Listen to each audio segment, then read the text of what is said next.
Hi, so I've got my coil here that I'm going to use as my foot ring, and I'm going to take my finger, wet it just a little bit, and flatten that coil so it's not just a round coil. I want to make it a little bit more slab-like, I guess. So I'm going to flatten that a little bit, make it a little bit more rectangular. And I'm going to bring that around, and I'm going to cross over and I'm going to cut that. And you can cut it with just your card. That works pretty well. And I'm going to do something called scoring to make that so that it's more likely to stay together. So I'm going to take my pointy end tool, that little wooden sharpen tool, and I'm going to score, rough up that surface on both sides. And then I'm going to use slip, but you could use just water if you needed to, or what really works well is a little bit of vinegar. So if you just have some plain white vinegar, if you're at home, that works well. The slip that I've got in class has some vinegar in it, as well as some other ingredients that make it just a little bit better. But that's going to act as like a glue. So I put that on both sides there. So I scored both sides and I added my slip, which again, you could use vinegar or you could use water. Now I'm going to take my coil pot, I've got it upside down, and I'm going to place my foot on there. I can see that it fits right along that edge. So I'm going to score that again. Now, if you're in class, you could also use the metal rib just around where you're going to attach it. Or you could also use a piece of hacksaw blade. You could use, if you cut a piece of comb down, something like that. But you want to, again, rough that up. Not just a few little tiny spots, but really get that texture in there nice and rough. That's going to give you more surface to have your piece attach. Again, a little bit of slip. Remember from the video or from the PowerPoint, our clay is workable right now, and the slip is liquidy clay. It's going to work like a glue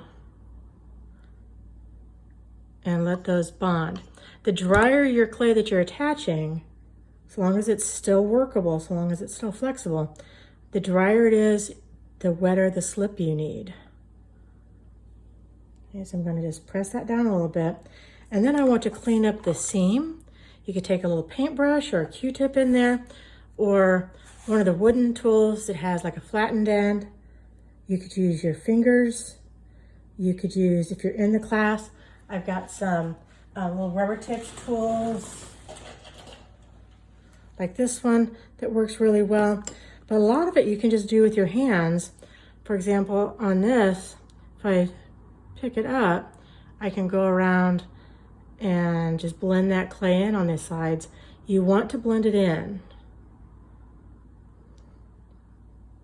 If your clay is really soft, things can, or if you got way too thin, you can have some collapsing issues. So you want to be very careful.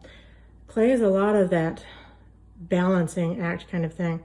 It needs to be thick enough and solid enough to support, thin enough and soft enough to be able to be well crafted. Because you don't want something you go, oh my gosh, that is really thick and heavy.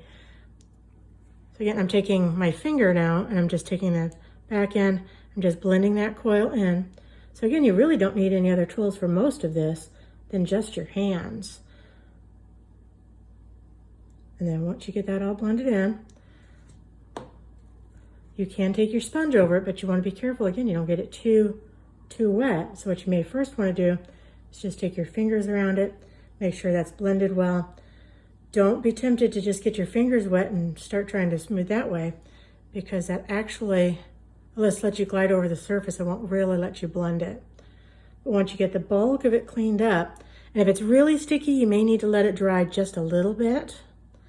You could also take the back end of a marker, actually, or the back end of a paintbrush to smooth that a little bit. A lot of times I'll just take the back of a paintbrush. It gets in there pretty easy.